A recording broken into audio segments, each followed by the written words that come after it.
muchísimas gracias al CETI por esta oportunidad, ¿no? Para mí es especial, además, uniendo la Carlos III con la Academia Joven y, sobre todo, poder hablar de esta parte, ¿no? De emprendimiento desde la ciencia, que es algo que me está pareciendo fascinante. No tengo una trayectoria tan dilatada como Marc, que a veces es abrumador, ¿no? Para mí hablar después de ti. Entonces, lo que he intentado es dar un enfoque a esta charla de lo que me hubiese gustado, que me hubiesen contado, ¿no? A veces a mí me gusta leer biografías porque aprendes de los errores o de los aciertos que han tenido otras personas, ¿no? Que han hecho este camino antes de ti. Entonces, he planteado un poco, bueno, perdonad que he mezclado el segundo, hay typo, dos frases, pero quería empezar por el principio. ¿Cuál ha sido mi camino hasta aquí? ¿Cuándo empecé? ¿Cuándo me interesé, ¿no? por esta parte de la investigación? Entonces, normalmente pongo los tips al final. He decidido hoy empezar al revés, daros los tips y luego contaros la historia. Entonces, algo que creo que es muy importante es que cuando os centráis, queréis empezar este doctorado, que estéis motivados por ello, que seáis vosotros los que elegís el proyecto. No quiero hacer un doctorado, lo que sea, voy a ver, ¿no? qué hay disponible. Mantener un ojo, ¿no? en otros campos. No solamente os centréis, este es mi doctorado, estoy haciendo esta cosa súper concreta, voy a ver qué está pasando alrededor. Y además voy a verlo para intentar entender cómo las cosas que estoy haciendo yo en este sector las puedo transferir a otros, que es donde realmente creo que están las grandes oportunidades hoy en día. Viajar y aprender métodos, aproximaciones o distintas metodologías, ¿no? E incluso, si estamos trabajando en ciencia básica, preguntar a la industria y tener siempre el ¿y qué? ¿No? Es la pregunta esta, y todo esto, bueno, ¿y qué? Entonces, estoy haciendo esta parte de ciencia básica que creo que es fundamental, curiosity driven, pero aunque hagamos esto, preguntémonos, bueno, ¿y esto a dónde podría llegar? ¿Esto a quién podría interesar? Entonces, en mi mejor sueño, ¿dónde podría estar? ¿Qué podría alcanzar con todo esto? Y por último, algo que creo que es muy importante, que al final esto es hipercompetitivo, tenéis que ser capaces de identificar cuál es vuestro expertise y un poco construir vuestra historia en torno a esto. Entonces, voy a empezar un poco por el principio. Yo estudié aquí, Ingeniería Industrial, el grado del máster, y mi primera interacción fue con la industria. Fue unos artículos 80, bueno, ahora es artículo 60, que es que desde la universidad podemos hacer tareas de consulting con empresas. Entonces, yo lo que empecé es básicamente pegando tiros a aviones para resolver un problema que era cuando el avión despega, impacto de pájaro o impacto de granizo. Tenían que certificar todo esto. Entonces, aquí surgió una pregunta científica, es ¿cómo puedo no hacer todos estos ensayos experimentales, sino tener estas herramientas computacionales que me ayuden a hacer todo este diseño? Y esto fue mi inicio, y con lo que empecé la tesis. En un momento dado, bueno, esto me encantó que estos polímeros se empleaban para implantes craneales.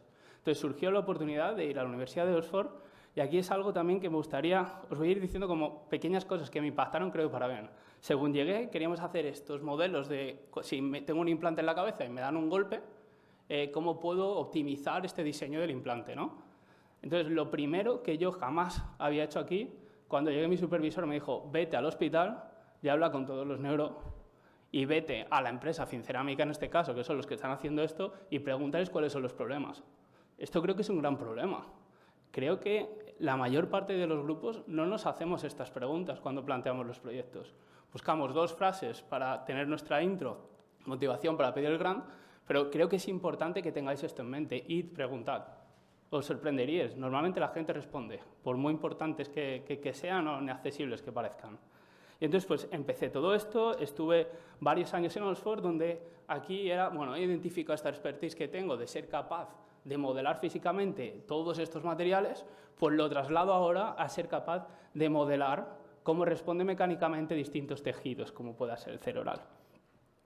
Y en un momento dado tuve que volver a Madrid y me planteé, bueno, ¿dónde está mi expertise que he aprendido con todo esto? Entonces, al final, siempre teníamos esta idea, ¿no?, de conventional polymers, que entendemos ellos como una parte mecánica estructural de material. Pero aparecían estos materiales multifuncionales, que si pensáis se parece mucho a nuestro cuerpo. Es decir, yo tengo la piel, que es algo que es estructural, pero también tiene funciones. yo toco y siento. Hay algunas corrientes, simplificando mucho, eléctricas, ¿no?, que viajan por ahí y que son capaces de transmitir toda esta información. Pues es un poco este punto donde volví y apliqué a juntar toda esta áreas de conocimiento y pedí un proyecto del IRC, que es lo que me permitió montar el laboratorio y empezar estas líneas de investigación. Tips aquí. Por proyectos muy grandes que os den, todo lo que sea, ser humildes, ¿sabes? Y no pretendáis que sois conocedores de todo y hablando mal ir de sobraos, ¿no? Yo creo que esto es importante, de verdad. El reconocer vuestro expertise, pero entender que estáis abordando algo más grande y que hay gente que sabe mucho más que vosotros de muchas cosas. Preguntad, iniciar estas colaboraciones. Esto para mí fue clave, de veras. Contar con gente que sabía mucho más que yo alrededor y ser capaz de integrar. Entonces, ¿cuál era la idea? Este era el grupo y lo que queríamos era integrar todos estos materiales inteligentes, que ahora os cuento un poco, hacer materiales muy blandos que puedan interaccionar con nuestras células, tejidos biológicos. Y al final, esto no es que tenga Wikigo, es como mis estudiantes un poco visualizan esto que hacemos, ¿no? Estas herramientas de ingeniería mecánica que aplicábamos con los aviones en industrias diversas, acoplarlo a la biología. Y bueno, entonces esto es como lo que entendemos por ensayo mecánico sobre un sistema vivo, ¿no? Pero nosotros lo que queríamos es, pues bueno, pues a mí ese día no me gustó, ¿no? Bueno, esto, obviamente sí, yo también, Óscar, ya. Pues queríamos llevar esto a una escala más pequeña. ¿Cómo podemos trasladar todo esto a nivel celular? Y entonces aquí es la pregunta. Primero, ¿qué tiene que ver la mecánica y la biología? Pues realmente estas son las primeras preguntas de Curiosity Driven, o preguntarnos qué es todo esto. Lo que estáis viendo es un vídeo de un esferoide que sería como una especie de, simulando un tumor de mama que va creciendo, ¿no? Va progresando. Entonces, la realidad de todo esto es que hay un montonazo de influencias mecánicas. ¿Cómo de adheridas están estas células? ¿Cómo es el entorno de las células? ¿Es más rígido, menos poroso? Y hay un montón de señalizaciones mecánicas que cambian por completo estas respuestas funcionales a nivel celular, ¿no? Y que al final determinan cómo crece este tumor, si hay metástasis, porque algunas de estas células van por ahí sueltas, etc. Más ejemplos, pues mencionaba Marc, wound healing. Esto es un trabajo de Xavier Trepat, de Barcelona, donde podemos ver cómo estas células tienen que migrar para cerrar esta herida. Entonces, si pensamos en ello, estos son esfuerzos mecánicos. O si nos damos un golpe en la cabeza, al final hay este daño físico. Y hablando mal, ¿por qué nos damos un golpe en la cabeza y nos quedamos tontos? O tenemos problemas, ¿no?, para andar, de memoria, etc. Entonces, al final lo que nos dimos cuenta es que, y esta es la pregunta, ¿no?, también fijarnos en la industria que se está haciendo, cómo se está analizando todo esto. Entonces, realmente casi todo esto, antes de ir a la parte animal o ensayos clínicos, todo lo que ha contado Marc, hay veces que se hacen ensayos in vitro para analizar o identificar estas dianas terapéuticas. Y lo que nos dimos cuenta es que casi todo esto se estaba haciendo en entornos que, desde el punto de vista químico, son súper ricos, pero no tenían en cuenta esta dimensión mecánica. Entonces aquí vimos una posibilidad, ¿no?, un gap of knowledge. Y es lo que intentamos abordar. ¿Cómo lo abordamos? En un inicio esto era ciencia básica. Yo en ningún momento me pensé en hacer un spin-off o comercializar esto de ninguna de las maneras, ¿no? Y nos empezamos a centrar en estos materiales que veis aquí. Son materiales magnetoactivos. ¿Qué quiere decir? Son materiales que diseñamos de cierta manera para que si yo impongo un campo magnético, puedo cambiar estas propiedades mecánicas, hacerlo más rígido, más blando, simulando, por ejemplo, lo que pasa en el proceso de cicatrización. O incluso puedo, como veis, hacerlo saltar o transmitir fuerzas. Y esto fue ciencia básica. ¿Qué teníamos que hacer? No voy a entrar en detalle. Ensayos, ensayos, ensayos y ensayos. Fijándonos en los detalles, intentando entender los mecanismos. ¿Por qué esto fue importante? Porque una vez que yo entiendo los mecanismos, igual, pensar, pongo ahí una foto, quiero destacar porque esto no es solo yo, fue un trabajo con miles de colaboradores. Y la realidad es que fuimos capaces de, una vez que entendemos esos mecanismos, tener estos modelos computacionales que son capaces de, en función de los ingredientes que doy al material, ser capaz de predecir cómo va a comportarse. Y llega un punto En el que otra cosa que quería destacar aquí es estas dos personas, Rogelio y Jesús, dos personas en Cartagena que a veces nos fascinamos, ¿no?, con Harvard, MIT, etc. Pues cuando hemos ido allí, bueno, hay gente muy buena, pero estos dos tíos en Cartagena, la leche. Es decir, que a veces nos ponemos a buscar y nos dejamos llevar un poco por logos y por nombres, las dos mejores investigadores en este campo que he conocido. Entonces, ¿qué fuimos capaces de hacer con ellos? Tener un frame en el que, en función de las deformaciones que quiero, puedo diseñar mi material y cómo hacer todo esto. Y hay veces que era muy difícil y no éramos capaces. Entonces, integrar todo esto con inteligencia artificial para tener herramientas que nos van a ir apoyando. Y aquí hago un punto importante, esta multidisciplinariedad. Y no es solamente distintas disciplinas, como voy a comentar luego también, es incorporar esta parte de marketing, esta parte empresarial que a mí se me escapaba. Entonces, lo que tenemos son herramientas computacionales que nos permiten para, según lo que queramos hacer, que todas estas herramientas me digan cómo tengo que disponer distintos materiales, cómo tengo que disponer estas actuaciones y al final generar todo esto y tener algo inteligente que me evite este error. ¿Por qué es importante esto? Porque este perfil de doctor tiene esta capacidad. Entonces, llegando a una empresa y teniendo esta mentalidad hacia dónde quieres ir, puede acelerar muchísimos estos procesos.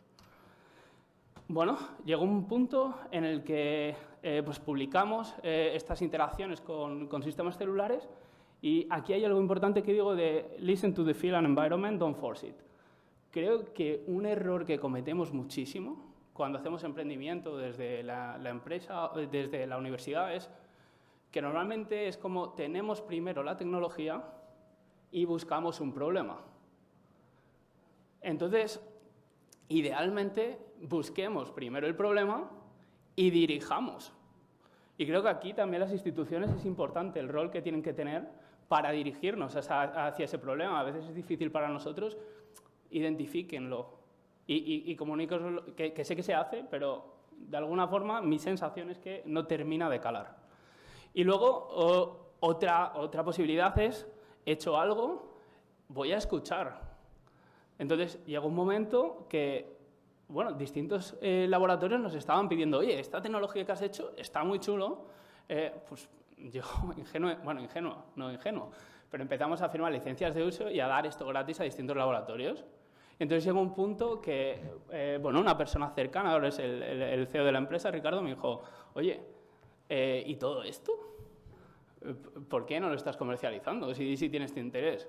Y yo partía de mi sistema idealista, ¿no? A veces desde la parte científica que nos da miedo a querer ganar dinero, ¿no? A que es también otra cosa que hay que abordar, que parece un tema tabú desde la universidad, hablar de comercializar las cosas. Y él también me convenció de otra manera, y es, esto no es solo hacer dinero, tú ahora mismo estás llegando a dos grupos, si haces de esta manera puedes estandarizar las cosas y tener un impacto mucho mayor. De esta otra manera nunca vas a llegar a que esto se estandarice, se utilice en distintos grupos, incluso llegue a la parte industrial, ¿no? Entonces, bueno, es un poco también esto, escuchad y ved qué oportunidades surgen de manera natural y también identificar problemas antes que soluciones. Y aquí pongo take care with patents and publications, porque a veces esto no nos lo dice nadie, pero yo estuve a punto de liarla, porque, porque al final lleva un poco más de tiempo el proceso de revisión y alguien me dijo, oye, tío, que si publicas esto no vas a poder patentar. Pues esto también tenedlo en mente y creo que también tenemos que educar, ¿no? Si veis algo que tenga futuro y que creáis que puede ser interesante para la industria, patentad antes de publicarlo, conferencia o cualquier cosa, ¿no? Y entonces accedimos a esta ERC Proof of Concept, donde empezamos a diseñar esta idea, ¿no? ¿Cuál era la idea? Estos materiales magnéticos los vamos a usar como sustrato celular. Entonces, yo puedo tener mis células encima o dentro, recreando este entorno mecánico de las células y reproducir la patología. Entonces llegamos a una solución en la que podíamos poner, pues, por ejemplo, coger a partir de plasma sanguíneo humano, crear este gel de fibrina, coger las propias células de un paciente o líneas celulares, depende de lo que queramos hacer, y entonces reproducir este proceso patológico debajo de nuestro laboratorio analizando todo esto. Entonces, esto es algo más científico, pero aquí empezó un poco la prueba de concepto. Esto que veis aquí son astrocitos, células del cerebro, y es imagen de calcio. Estamos viendo cómo se comunican entre ellas. Entonces, ¿qué podíamos hacer? Reproducir este traumatic brain injury. Ya digo, todavía desde un punto de vista académico. Entonces, veis cómo hay spikes, van comunicándose, y cómo podemos introducir in vitro esta deformación mecánica y ver in situ cómo son estos cambios en las dinámicas funcionales. Y además esto lo que nos permite es luego ver qué ocurre a nivel estructural, también recordar el expertise. Yo vengo de mecánica, centrémonos en estos procesos mecánicos que pueden influir en todo esto. Ver citoesqueleto e identificar dianas terapéuticas, en este caso mechanosensitive channels. Y entonces vino el punto de, bueno, ¿me creo esto de verdad o no? Que es el punto cuando fundas la spin-off, ¿no? Creamos la spin-off. Y aquí pongo también importante entender tus limitaciones, como decía antes, desde la parte científica, también desde esta parte. Y identify the right people, ¿no? Entonces, aquí creo que hay un rol súper importante por parte del SEI, que es saber que las instituciones también tenemos gente que nos puede apoyar a todo esto y asesorar. Entonces, tenemos esta parte de asesoramiento a nivel institucional, a nivel regional, a nivel nacional, y también identificar right people. Yo hay una cosa que tenía claro, como científico, bueno, vale, sobrevivo, pero una vez que me lanzas a este ámbito más comercial, más de negocio, estaba completamente perdido. Y creo que también hay un error muchas veces cuando queremos ser el CEO, el jefe de ciencia y todo. Entonces, yo aquí sí que encontré las personas adecuadas y delimitamos muy bien cuáles eran las responsabilidades de cada uno. Y aquí vuelve el punto de la humildad. Me pueden dar el premio este o el premio aquel, pero si yo hablo con mi CEO y me dice algo de la parte de negocio, yo confío en él. Y no voy a poner en tela de juicio. Estas cosas, creedme que son importantes porque he visto ya muchos ejemplos de empresas que se caen por esto. Y bueno, pues aquí no podía dejar pasar el apoyo de CEDETI, ¿no? Que fue pues con lo que arrancamos realmente cuando de verdad nos lo empezamos a creer. Y tenemos un primer apoyo, en este caso desde CEDETI, con un proyecto Neotec, y empezamos a contratar a las primeras personas y esto empieza a parecerse a una empresa de verdad. Y entonces, pues, tienes que cambiar un poco la manera. Ya no vale estos prototipos impresos con el Arduino por ahí colgando, el material de aquella manera. Y entonces empezamos a generar todo esto y ya empiezas a plantearte otras preguntas. Bueno, todo esto son casos muy chulos a nivel científico, pero ¿y esto la gente cómo lo va a usar, no? Entonces aquí empezamos un poco el proceso y nos dimos cuenta, bueno, pues la realidad es que la gente quería sistemas 3D, quería tener cierto control en la precisión de todo este entorno mecánico, plug and play integration y algo portable, es decir, quieren algo fácil. Y esto es importante, incluso cuando mueves de la parte de ingeniería a laboratorios más biológicos, no les pidas que cada vez que vayan a usar tu sistema estén con el código, estén generando estos materiales, no. Tienes que simplificar y aquí es cuando empiezan los grandes problemas para nosotros. Y aquí es donde también tienes que tener este apoyo y hablar muchísimo. Ejemplos de esto que hicimos. Voy a ir muy rápido porque prefiero, más que presentar casos concretos, un poco las reflexiones que a mí me han ayudado, creo. Nos dimos cuenta, vale, ¿dónde puede ser interesante? Por ejemplo, simular glioblastoma. Es como el tumor cerebral que además tiene una carga mecánica importante porque todos estos procesos de migración, ¿cómo nos movemos? Porque tenemos actuadores y tenemos una estructura, ¿no? Igual que nosotros tenemos nuestros huesos, músculos, también a nivel celular es parecido, ¿no? Voy a intentar simplificar porque no sé, entiendo que hay gente de todos los ámbitos, ¿no? Entonces nos empezamos a centrar. Lo primero que hicimos fue identificar nuestros partners. De la misma manera, no podemos ser expertos de todo. Bueno, de hecho yo no sabía ni lo que era glioblastoma. Y entonces empezamos a fijarnos, ¿no? ¿Cómo podemos tener un impacto? Pues nos centramos en el citoesqueleto de la célula y en cómo todo esto puede alterar o puede influir estas migraciones, proliferación y al final cómo de invasivo es este tumor. Y lo que hicimos al final es, y aquí es donde vuelvo al expertise, necesitáis también diferenciaros. Yo de lo que entiendo es de mecánica, solid mechanics y toda esta parte estructural. Entonces, intentamos entender cómo son todos estos procesos que vemos en distintos materiales, como viscoelasticidad, remodeling, y entender qué ocurría en la célula. Y entonces, voy rápido, pero lo que vimos es que estas células, en función de este entorno mecánico, cambian por completo cómo se estructura su esqueleto interno, cómo esto impacta a sus propiedades mecánicas y cómo son capaces de recoger toda esta información mecánica del entorno y afecta funcionalmente a todo esto. Esto es más técnico paso, simplemente descubrimos mecanismos en cómo cogen todo esto y tienen cierta memoria, ¿no? ¿Por qué es importante? Porque una vez que tienen esta memoria, podemos jugar con todo esto que hemos aprendido para reducir, de alguna forma, cómo de invasivas son o cómo es esta motility.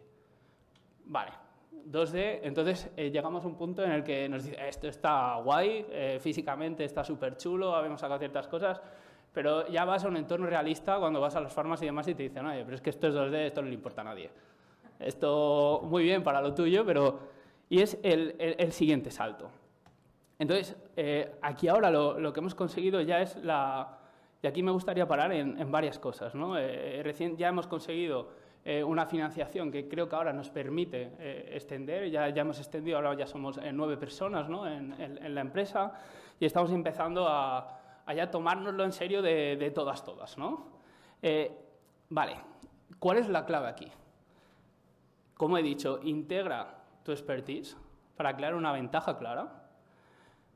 Habla con muchísimas personas. Lo primero que me dice el CEO, muy bien todo lo que me quieras decir, vete allí y cada vez que le propongo algo me dice, muy bien, pinta bien, habla y cuando me traigas 10 testimonios de gente que de verdad le importe esto y esté dispuesto a pagar por ello, entonces nos ponemos con ello. Y esto, permitirme hablar mal, pero es cojonudo, porque el otro día estábamos planteando un proyecto científico de ciencia básica. Y digo, esto es súper interesante, pero te haces estas preguntas y entonces te das cuenta que cuando hablas con esta gente, tu proyecto Curiosity Driven no lo tienes que modificar, de hacer grandes cambios, simplemente es cómo lo estás enfocando. Entonces, de nuevo, rescato esta idea de reenfocar y tener esta mejor conexión con cuáles son las necesidades reales. Porque simplemente es que en vez de hacer este ensayo con esta célula, luego con esta otra, o en vez de estas condiciones que a mí me parecían maravillosas, pues me están diciendo que son de estas otras. El esfuerzo es el mismo a nivel científico, el impacto creo que es similar, a nivel impacto real y la posible transferencia infinitamente mayor. Cambia la manera de pensar. Esto también es algo que me ha chocado. Pensamos en las farmas en general como instituciones. Al final son personas, todos somos personas. Y esto es importante. Entonces, hablar con todos estos potenciales clientes, hablar con todo esto también te da una idea de cómo tienes que abordar todas estas cosas. Y luego alinear tu day-to-day con un roadmap claro. Que creo que en investigación lo hacemos, pero creo que no tanto. No tenemos unos hitos de verdad, o si nos ponemos hitos, pues bueno, si no los cumplo, pues la semana que viene saldrá, ¿no? Pero hay ciertas cosas que veo ahora mezclando de la parte empresarial, de cosas que estamos adquiriendo con este equipo que viene más de esta parte comercial, que creo que nos vendrían muy bien a nivel organizativo y a nivel de cómo hacemos cosas en la parte científica. E igual al revés. Cosas que ellos ni siquiera se plantean, esta mentalidad que te da el doctorado. Entonces, de nuevo, creo que es muy bueno que tengamos esta interacción. Y aquí lo que, bueno, pues básicamente lo primero que tenéis que hacer cuando de verdad tengáis una idea que creéis que merece la pena, leer, analizar y hacer un análisis crítico de por qué lo tuyo es mejor. No voy a entrar en detalles, pero que tengas todo eso e identifiques realmente qué es lo que estás aportando y qué es lo que haces mejor que otros. Y, bueno, también escuchar ese mercado. Pues nos decían, bueno, esto del glioblastoma, pues en 2D pues no me resulta muy tal.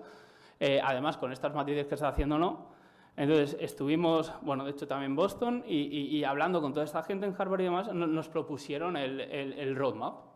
Y la realidad es que hemos invertido el mismo esfuerzo y ahora lo que somos capaces es de transmitir todo esto a nivel esferoides, para otras aplicaciones organoides, que realmente tiene un alineamiento con lo que se está moviendo ahora desde el FDA para reducir experimentación animal, mover cierto drug testing, etc.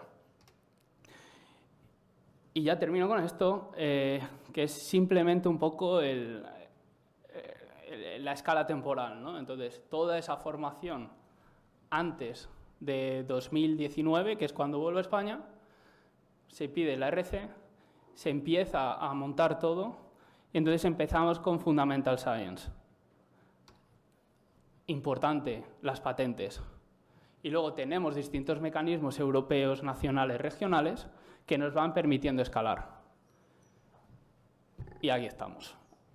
Entonces, espero que por lo menos haya habido reflexiones que os ayuden y nada, encantado también ahora de responder preguntas, incluso en el café, pues venid y hablamos.